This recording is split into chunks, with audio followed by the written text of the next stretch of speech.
एक शब्द पूरा अर्थ बदल देता है। नमस्कार, मैं हूं चेतन।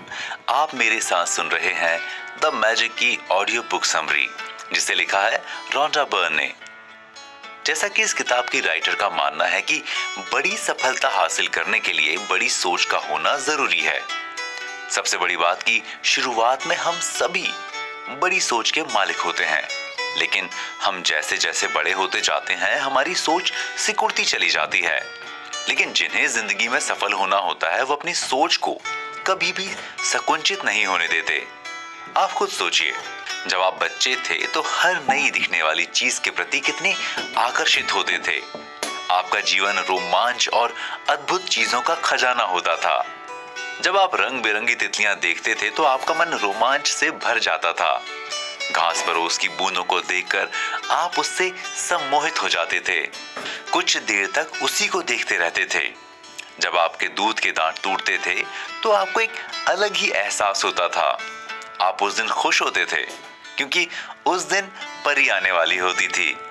क्रिसमस आने के एक हफ्ते पहले से ही आप रोमांचित हो उठते थे। सेंटा क्लॉस आएगा और आपके लिए गिफ्ट लाएगा। रेनडियर उड़ सकते हैं, बागों में परियां रहती हैं, पालतू जानवर भी इंसानों की तरह होते हैं, सपने भी हकीकत में बदलते हैं। ऐसे ही बहुत सी चीजों के बारे में हमारे विचार अद्भुत होते थे। हो सकता है कि आप रेनडियर को उड़ते ना देख पाए हो, परियों से ना मिल पाए हो, लेकिन आप उन चीजों को होते हुए भी महसूस कर सकते हैं जिनके बारे में आप सोचते थे। कभी कभी आपको लगेगा कि जो चीज मेरे साथ हो रही है उसे तो मैंने सपने में देखा था। आप सोचेंगे कि ऐसा कैसे हो सकता है, सपनों की चीजें हकीकत में कैसे दिख सकती हैं, क्योंकि जादू एक ऐसे संसार में घटित होता है जो हमें नहीं दिखता, और यही हमारे जीवन का सबसे रोमांचक रहस्य है। तो क्या आप भी वैसा ही रोमांच और जीवन महसूस करना चाहते हैं? चीजों को देख वैसे ही विस्मय होना चाहते हैं जो आपने अपने बचपन में महसूस किया था? जी हाँ, आप कर सकते हैं। अभी आप जो वाक्य सुनने जा रहे हैं उस पर गौर करें। अगर आपके पास है तो आपको और भी मिलता चला जाएगा। अगर आपके पास नहीं है तो आपसे वो भी ले लिया जाएगा जो आपके पास पहले से है। कैसा लगा सुनने में? थोड़ा सा रूड लगा होगा, अन्यायपूर्ण लगा होगा। आपको लगा होगा कि धार्मिक ग्रंथों में ऐसे कैसे लिखा हो सकता है, पुराने लोग ऐसा कैसे सोच सकते हैं। ये सुनने में ही ऐसा लगता है कि जैसे अमीर और भी अमीर होते जाएंगे और गरीब और भी गरीब होते चले जाएंगे। लेकिन अगर आप इस वाक्य के भाव में जाएंगे तो पाएंगे इसमें एक रहस्य छुपा हुआ है। ये रहस्य बरसों से दबा पड़ा था और जब बाहर आया तो इसके मायने ही बदल गए। इस पूरे वाक्य में एक शब्द छिपा हुआ है जो इस गुत्थी को सुलझा सकता है, ग्रेटिट्यूड, यानी कृतज्ञता। ये शब्द इस वाक्य को देखने के लिए एक आईना है। यानी अगर आपके पास कृतज्ञता है तो आपको और भी मिलता चला जाएगा। अगर आपके पास कृतज्ञता नहीं है तो आपसे वो भी ले लिया जाएगा जो आपके पास पहले से है। हमें जो भी मिला है हमें उसके प्रति अपना आभार व्यक्त करना चाहिए। जो आपको आगे मिलेगा उसके प्रति आभार व्यक्त करें। अगर आप कृतज्ञता के महत्व को समझते हैं तो आपको ये सेंटेंस भी समझ आ जाएगा। कुरान में भी कहा गया है कि याद करो जब खुदा ने ऐलान किया था कि अगर तुम एहसानमंद यानी कृतज्ञ रहोगे तो मैं तुम्हें और दूंगा, लेकिन अगर तुम एहसानमंद नहीं रहोगे तो मेरी सजा भी कठोर होगी। अगर आप सोचते रहते हैं कि मुझे मेरा जॉब पसंद नहीं है, मेरे पास ज्यादा पैसे नहीं है, मुझे मेरा लाइफ पार्टनर अच्छा नहीं मिला, मुझे लग रहा है कि मेरे अंदर कोई बीमारी है, मेरी जिंदगी ही बेकार हो गई है, वगैरह वगैरह, तो आपको ऐसे ही अनुभव मिलते रहेंगे। लेकिन अगर आपको जो मिला है उसके प्रति आप कृतज्ञ रहेंगे तो आप अच्छे अनुभवों को अपनी ओर आकर्षित करेंगे। कृतज्ञता सृष्टि के माध्यम से काम करती है। आकर्षण का नियम एक कण से लेकर सारी ऊर्जा को संचालित करता है। कृतज्ञता में वो ताकत होती है जो चुंबक की तरह काम करती है। आप जितने कृतज्ञ होंगे उतनी ही आपकी चुंबकीय शक्ति बढ़ती जाएगी। आपने अक्सर ऐसी कहावतों को सुना होगा, जो बोएगा वही काटेगा, आप जो देते हैं वही पाते हैं, जैसी करनी वैसी करनी। सारी कहावतें सृष्टि के आकर्षण के नियम से ही संचालित होती हैं, जिसकी खोज महान साइंटिस्ट सर आइजैक न्यूटन ने की थी। प्रत्येक क्रिया की सदैव विपरीत प्रतिक्रिया होती है। कृतज्ञता को सर आइजैक न्यूटन के इस नियम पर फिट करके देखते हैं। जैसे आप किसी को थैंक्स बोलते हैं तो वो क्रिया सदैव पाने की विपरीत प्रतिक्रिया पैदा करती है, यानी आपको धन्यवाद के बदले मिलता है और आपको जो मिलता है वो हर बार आपकी ग्रेटिट्यूड की मात्रा के बराबर होता है। कृतज्ञता की सबसे बड़ी खासियत है कि इसका अस्तित्व इस धरती पर सदियों से है। हर सभ्यता में इसकी छाप दिखाई देती है।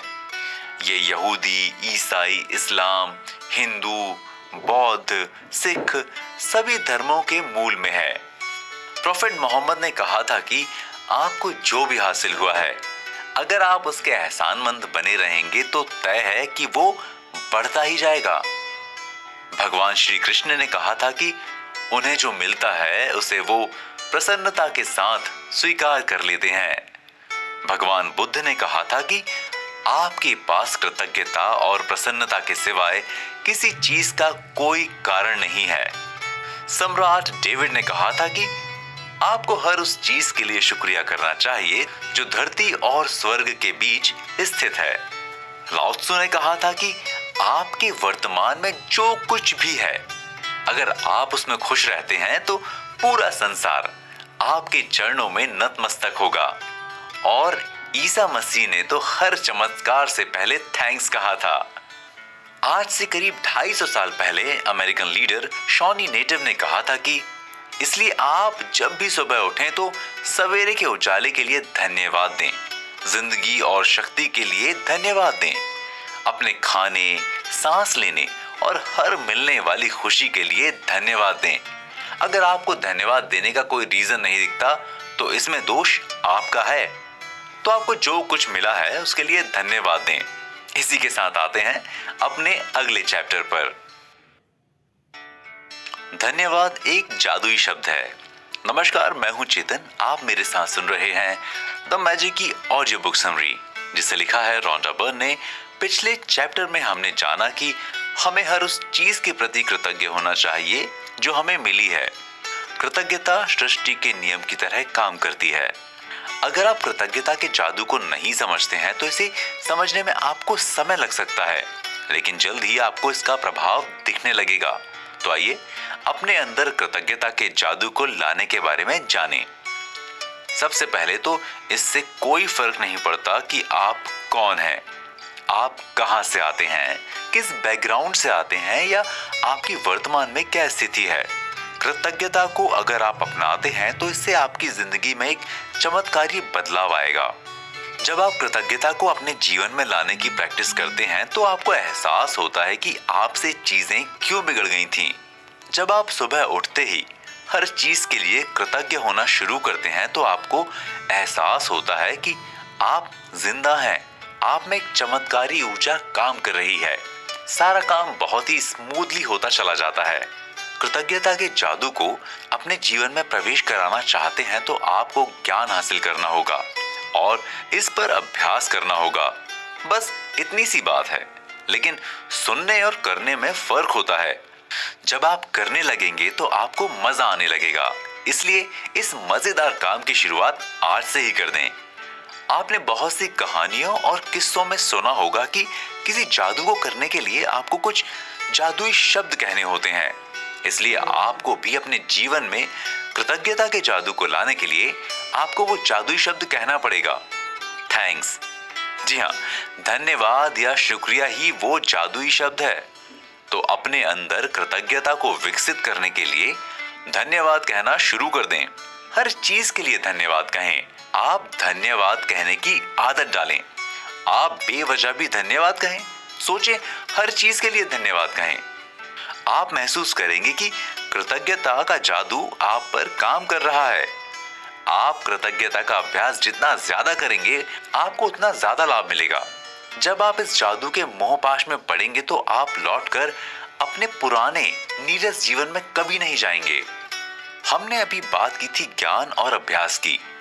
तो जब आपको कृतज्ञता का ज्ञान हो जाए तो आपको उसका अभ्यास करना चाहिए, क्योंकि इस जादुई शब्द को अपने जीवन में उतारने के लिए आपको इसका निरंतर अभ्यास करना चाहिए। तो इसके लिए आपको 28 दिनों का अभ्यास करना चाहिए, जिसमें हर चीज के प्रति 28 दिनों तक कृतज्ञता व्यक्त करनी होगी। आगे हम उन चीजों के बारे में अच्छे से चर्चा करेंगे। फिर ये आपके सेल्स और अवचेतन मस्तिष्क में अपनी जगह बना लेगा। इस अभ्यास से यह आपके जीवन शैली में शामिल हो जाएगा। 28 दिनों के अभ्यास से आप अपने दिमाग में एक नई तरह की प्रोग्रामिंग कर लेते हैं।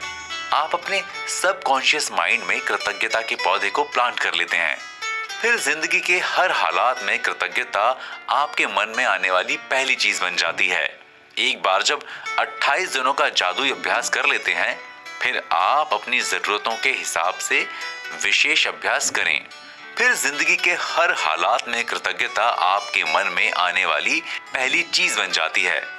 एक बार जब 28 दिनों का जादुई अभ्यास कर लेते हैं, फिर आप अपनी जरूरतों के हिसाब से विशेष अभ्यास करें।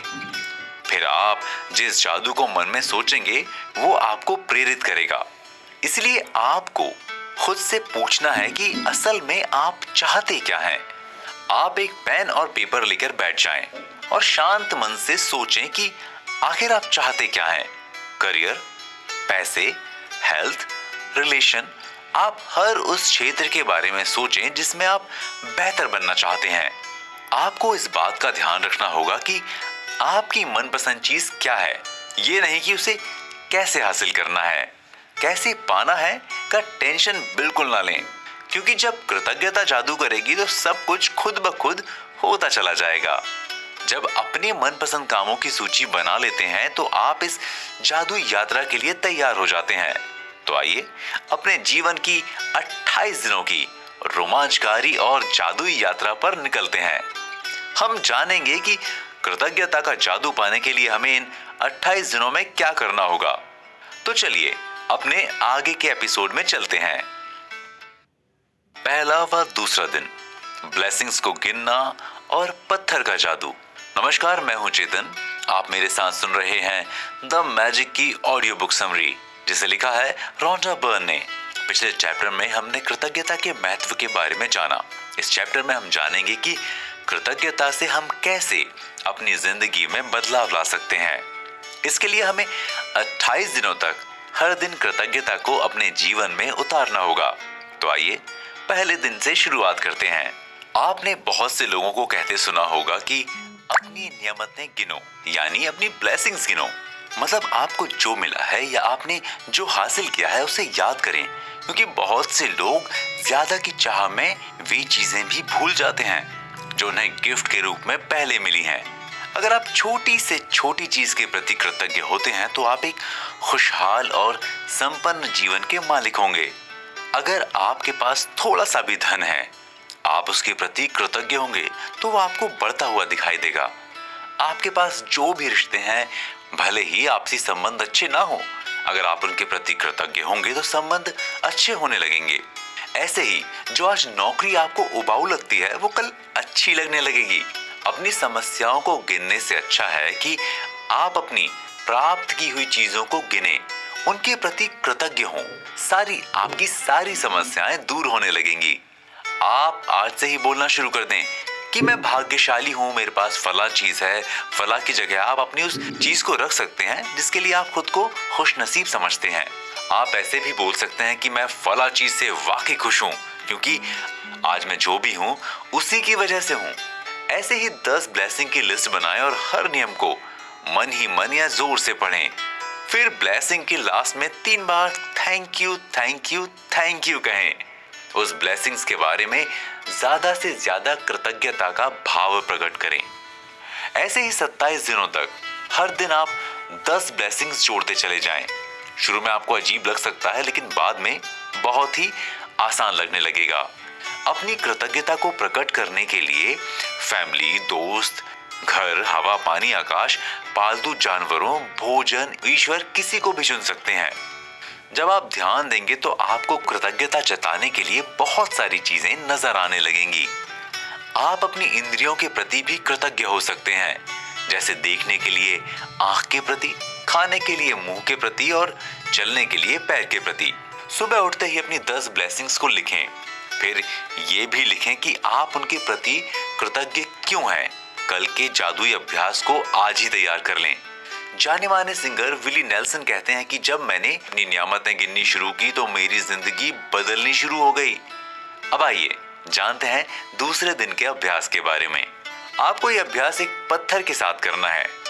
इसके लिए आप एक पत्थर चुनें। पत्थर ऐसा होना चाहिए कि वो आपके हाथ में आसानी से आ जाए।